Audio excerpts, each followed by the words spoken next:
I hate to be the one to tell you this, but while you're grinding for every dollar, they're already planning who inherits theirs.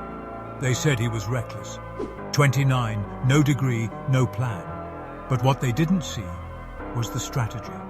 While his friends flexed cars and clothes, he sat at family dinners, listening to the whispers the rich never speak out loud. He learned one thing they all had in common. They don't just make money, they move it, intentionally. When his grandfather passed, there was no GoFundMe, no financial scramble.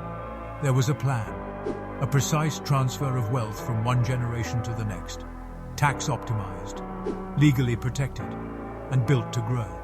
This isn't luck.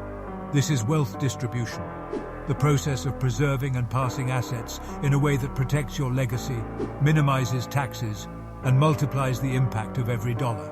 It's what the wealthy do quietly, while the rest fight for scraps.